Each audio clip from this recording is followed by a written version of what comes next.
हम जब किसी आदमी को परले दर्जे का बेवकूफ कहना चाहते हैं तो उसे गधा कहते हैं। गधा सचमुच बेवकूफ है या उसके सीधेपन, उसकी निरापद सहिष्णुता ने उसे यह पदवी दे दी है, इसका निश्चय नहीं किया जा सकता। गाय सींग मारती है, ब्याई हुई गाय तो अनायास ही सिंहनी का रूप धारण कर लेती है।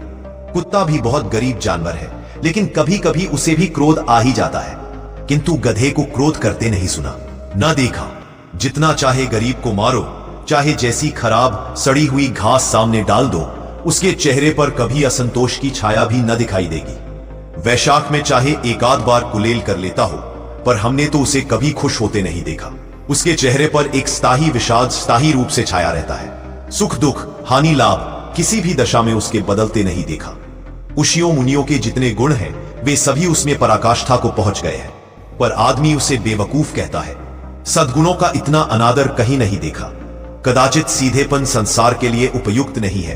देखिए ना, भारतवासियों की अफ्रीका में क्यों दुर्दशा हो रही है। क्यों अमेरिका में उन्हें घुसने नहीं दिया जाता। बेचारे शराब नहीं पीते, 4 पैसे को समय के लिए बचाकर रखते हैं, जी तोड़कर काम करते हैं, किसी से लड़ाई झगड़ा नहीं करते, 4 बातें सुनकर गम खा जाते हैं, फिर भी बदनाम है।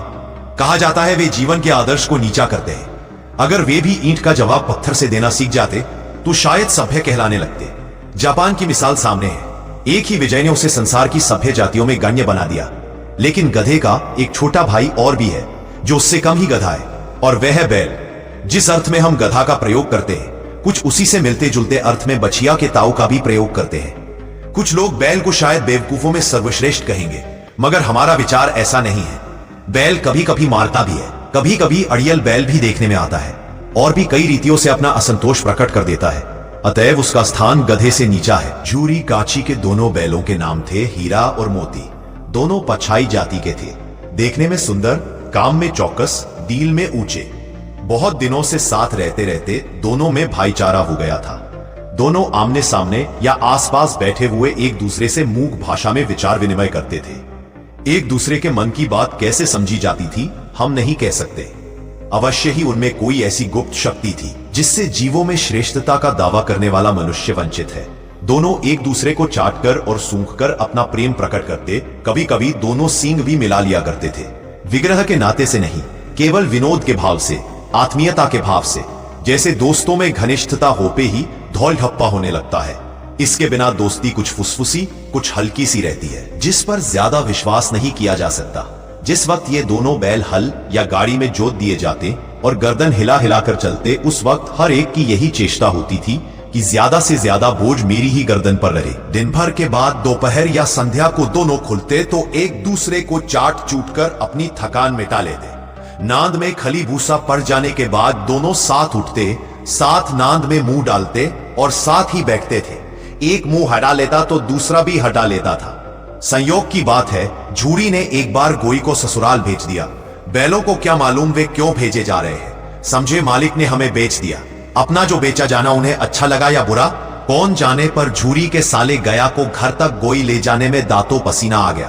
पीछे से हाकता तो दोनों दाएं बाएं भागते, पगैया पकड़कर आगे से खींचता तो दोनों पीछे को जोर लगाते, मारता तो दोनों सींग नीचे करके हुंकारते। अगर ईश्वर ने उन्हें वाणी दी होती तो झूरी से पूछते, तुम हम गरीबों को क्यों निकाल रहे हो? हमने तो तुम्हारी सेवा करने में कोई कसर नहीं उठा रखी। अगर इतनी मेहनत से काम न चलता था और काम ले लेते, हमें तो तुम्हारी चाकरी में मर जाना कबूल था। हमने कभी दाने चारे की शिकायत नहीं की। तुमने जो कुछ खिलाया बस सिर झुकाकर खा लिया। फिर तुमने हमें इस जालिम के हाथों क्यों बेच दिया? संध्या समय दोनों बैल अपने नए स्थान पर पहुंचे। दिन भर के भूखे थे, लेकिन जब नांद में लगाए गए तो एक ने भी उसमें मुंह न डाला। दिल भारी हो रहा था। जिसे उन्होंने अपना घर समझ रखा था वह आज उनसे छूट गया था।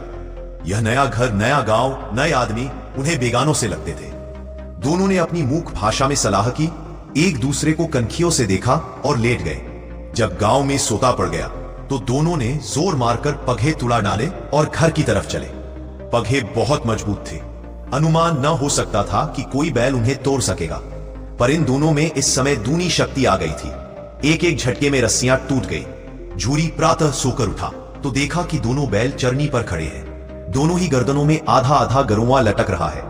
घुटने तक पांव कीचड़ से भरे हैं और दोनों की आंखों में विद्रोहमय स्नेह छलक रहा है। झूरी बैलों को देखकर स्नेह से गदगद हो गया। दौड़कर उन्हें गले लगा लिया।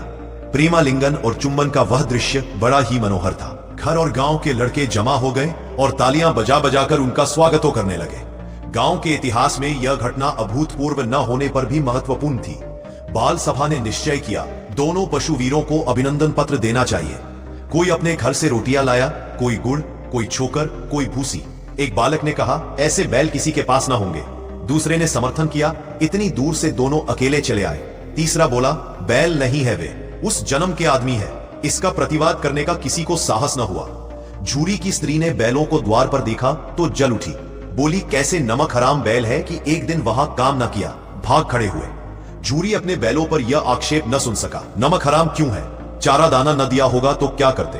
स्त्री ने रोब के साथ कहा, बस तुम ही तो बैलों को खिलाना जानते हो, और तो सभी पानी पिला पिला कर रखते हैं। झूरी ने चिढ़ाया, चारा मिलता तो क्यों भागते? स्त्री चिड़ी, भागे इसलिए कि वे लोग तुम जैसे बुद्धों की तरह बैलों को सहलाते नहीं, खिलाते हैं तो रगड़कर जोतते भी है। ये दोनों ठहरे कामचोर भाग निकले। अब देखो कहां से खली और चोकर मिलता है। सूखे भूसे के सिवा कुछ न दूंगी, खाए चाहे मरे। वही हुआ। मजदूर को बड़ी ताकीद कर दी गई कि बैलों को खाली सूखा भूसा दिया जाए। बैलों ने नांद में मुंह डाला तो फीका फीका, न कोई चिकनाहट न कोई रस। क्या खाएं? आशा भरी आंखों से द्वार की ओर ताकने लगे। झूरी ने मजदूर से कहा, थोड़ी सी खली क्यों नहीं डाल देता बे? मालिकन मुझे मार ही डालेंगी। चुराकर डाला। ना दादा, पीछे से तुम भी उन्हीं किसी कहोगे।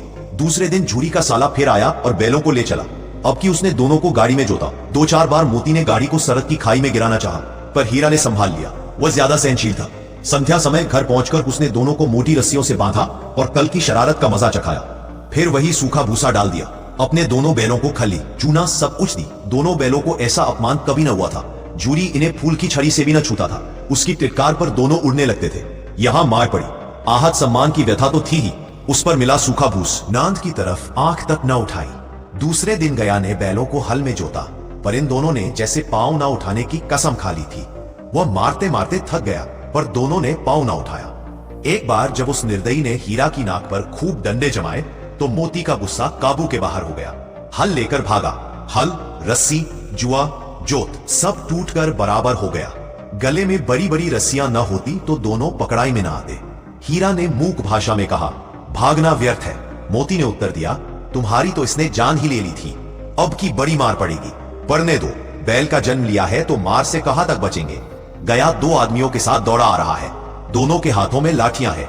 मोती बोला, कहो तो दिखा दूं कुछ मजा मैं भी। लाठी लेकर आ रहा है। हीरा ने समझाया, नहीं भाई, खड़े हो जाओ। मुझे मारेगा तो मैं भी 1-2 को गिरा दूंगा। नहीं, हमारी जाति का यह धर्म नहीं है। मोती दिल में अटकर रह गया। गया आ पहुंचा और दोनों को पकड़कर ले चला। कुशल हुई कि उसने इस वक्त मारपीट न की, नहीं तो मोती भी पलट पड़ता।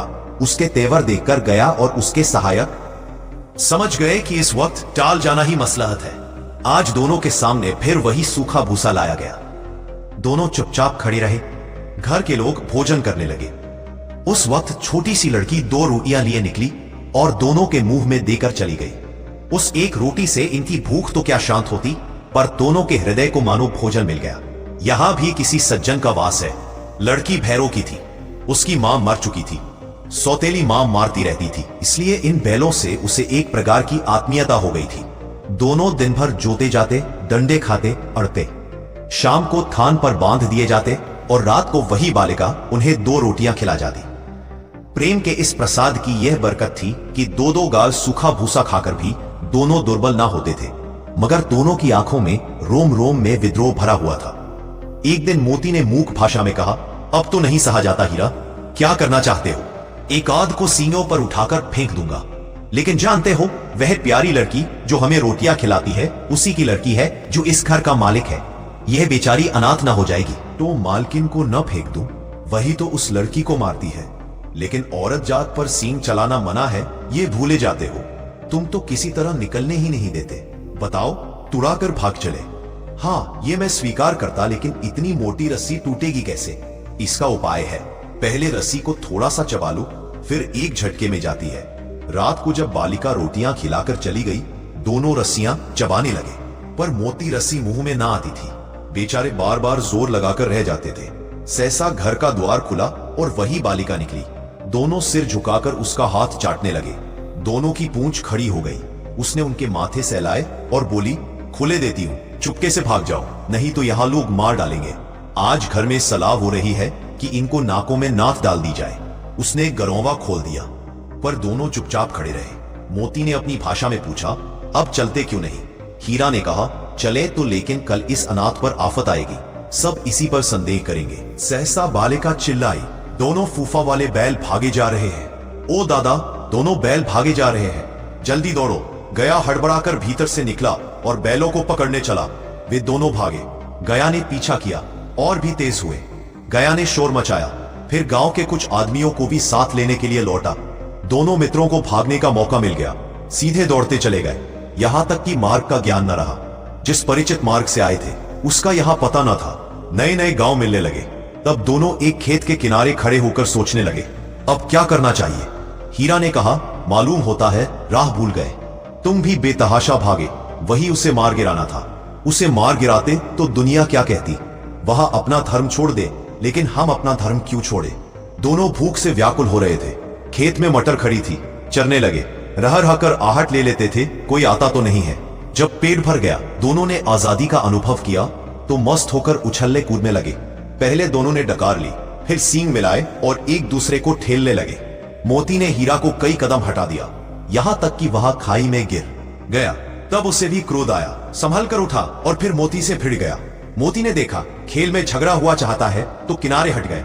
अरे ये क्या, कोई सांड दौड़ता चला आ रहा है। हाँ, सांड ही है। वह सामने आ पहुंचा।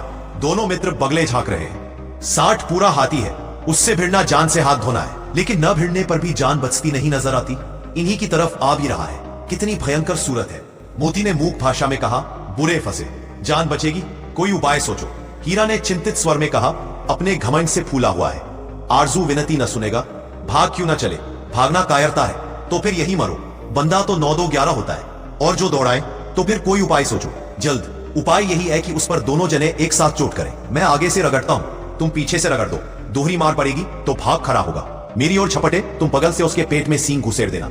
जान जोखिम है पर दूसरा उपाय नहीं है। दोनों मित्र जान हथेलियों पर लेकर लप गए। साड़ को भी संगठित शत्रुओं से लड़ने का तजुर्बा न था।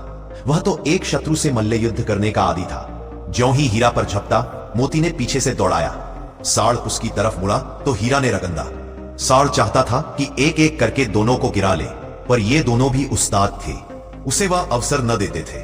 एक बार साड़ झल्लाकर हीरा का अंत कर देने के लिए चला कि मोती ने बगल से आकर पेट में सींग भोंक दी। साड़ क्रोध में आकर पीछे फिरा तो हीरा ने दूसरे पहलू में सींग भोंक दिया। आखिर बेचारा जख्मी लेकर भागा और दोनों मित्रों ने दूर तक उसका पीछा किया, यहां तक कि साड़ बेदम होकर गिर पड़ा। तब दोनों ने उसे छोड़ दिया। दोनों मित्र विजय के नशे में झूमते चले जाते थे।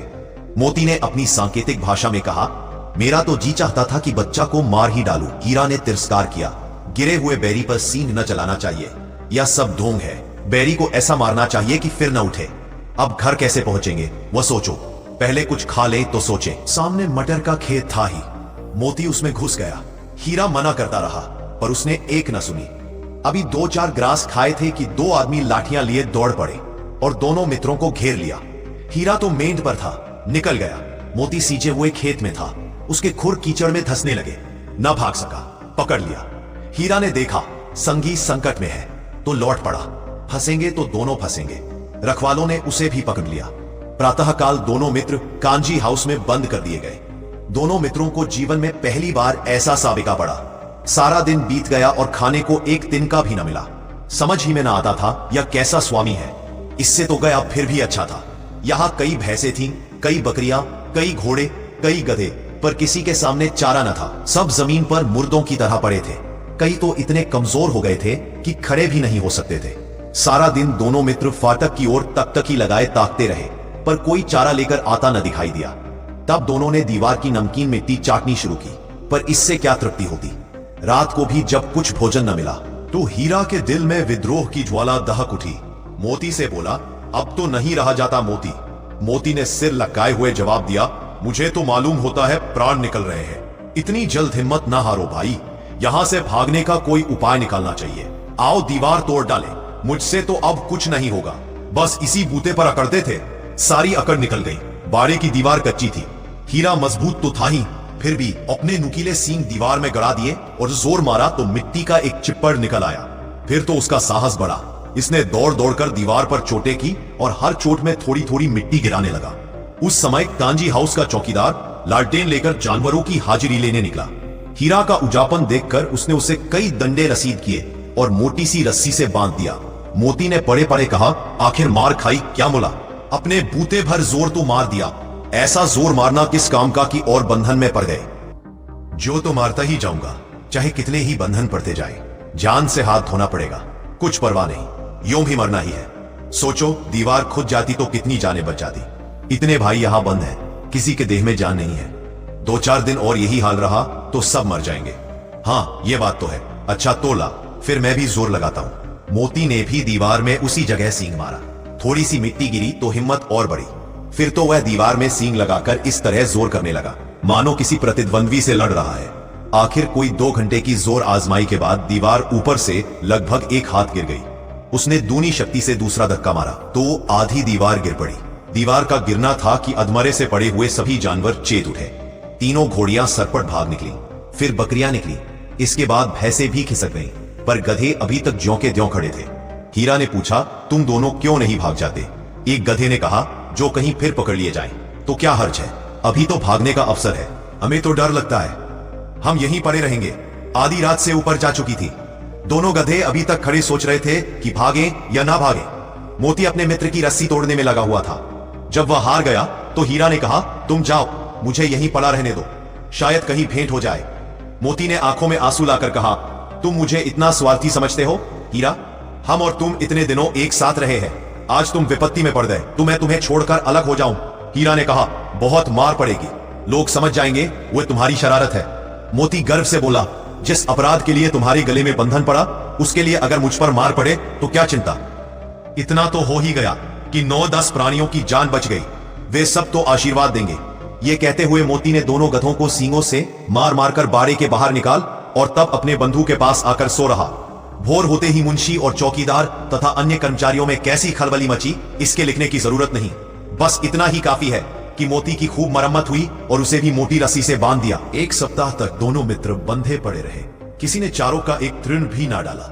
हाँ, एक बार पानी दिखा दिया जाता था, यही उनका आधार था। दोनों इतने दुर्बल हो गए थे कि उठा तक ना जाता। कठरियां निकल आई थी। एक दिन बाड़े के सामने डुग्गी बजने लगी और दोपहर होते होते वहां 50-60 आदमी जमा हो गए।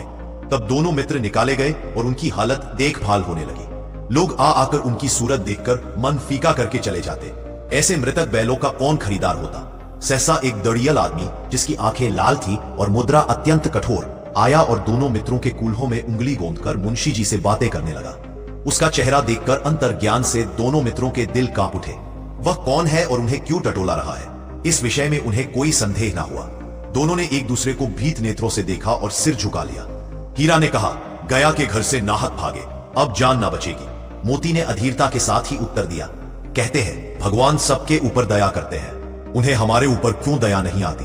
भगवान के लिए हमारा मरना जीना दोनों बराबर है। चलो अच्छा ही है, कुछ दिन उसके पास तो रहेंगे। एक बार भगवान ने उस लड़की के रूप में हमें बचाया था, क्या अब ना बचाएंगे? ये आदमी छुरी चलाएगा, देख लेना। तो क्या चिंता है, मांस, खाल, सींग, हड्डी सब किसी ना किसी काम आ जाएगी। नीलाम हो जाने के बाद दोनों मित्र उस दड़ियल के साथ चले। दोनों की बोटी बोटी कांप रही थी। बेचारे 5 तक न उठा सकते थे, पर भय के मारे गिरते पड़ते भागे जाते थे, क्योंकि वह जरा भी चाल धीमी हो जाने पर जोर से डंडा जमा देता था। राह में गाय बैलों का रेवड़ हरे हरे हार में चढ़ता नजर आया। सभी जानवर प्रसन्न थे, चिकने चपल, कोई उछलता था, कोई आनंद से बैठा पागुर करता था। कितना सुखी जीवन था इनका, पर कितने स्वार्थी है सब। किसी को चिंता नहीं कि उनके 2 भाई बंधन के हाथ पड़े कैसे दुख झेल रहे हैं। सहसा दोनों को ऐसा मालूम हुआ कि यह परिचित राह है। हाँ, इसी रास्ते से गया उन्हें ले गया था। वही खेत, वही बाग, वही गांव मिलने लगे। प्रतिक्षण उनकी चाल तेज होने लगी। सारी थकान, सारी दुर्बलता गायब हो गई। आह, यह लो, अपना ही हार आ गया। इसी कुओं पर हम पूर चलाने आया करते थे, यही कुएं हैं। मोती ने कहा, हमारा घर नजदीक आ गया। हीरा बोला, भगवान की दया है, मैं तो अब घर भागता हूं, यह जाने देगा, इसे मार गिराता हूं। नहीं नहीं, दौड़कर थान पर चलो, वहां से हम आगे न जाएंगे। दोनों उन्मत्त होकर बछड़ों की भांति कुलांचे करते हुए घर की ओर दौड़े। वह हमारा थान है। दोनों दौड़कर अपने थान पर आए और खड़े हो गए। दड़ियल भी पीछे पीछे दौड़ा चला आता था। जूरी द्वार पर बैठा धूप खा रहा था। बैलों को देखते ही दौड़ा और उन्हें बारी बारी से गले लगाने लगा। मित्रों की आंखों में आनंद के आंसू बहने लगे। एक जूरी का हाथ चाट रहा था। दड़ियल ने जाकर बैलों की रस्सियां पकड़ ली। जूरी ने कहा, मेरे बैल हैं। तुम्हारे बैल कैसे?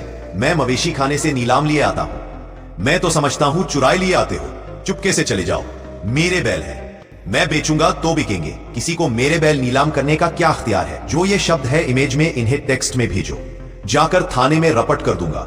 मेरे बैल हैं। इसका सबूत यह है कि मेरे द्वार पर खड़े हैं। दड़ियल झल्लाकर बैलों को जबरदस्ती पकड़ ले जाने के लिए बढ़ा। उसी वक्त मोती ने सींग चलाया। दड़ियल पीछे हटा। मोती ने पीछा किया। दड़ियल भागा। मोती पीछे दौड़ा। गांव के बाहर निकल जाने पर वह रुका, पर खड़ा दड़ियल का रास्ता देख रहा था।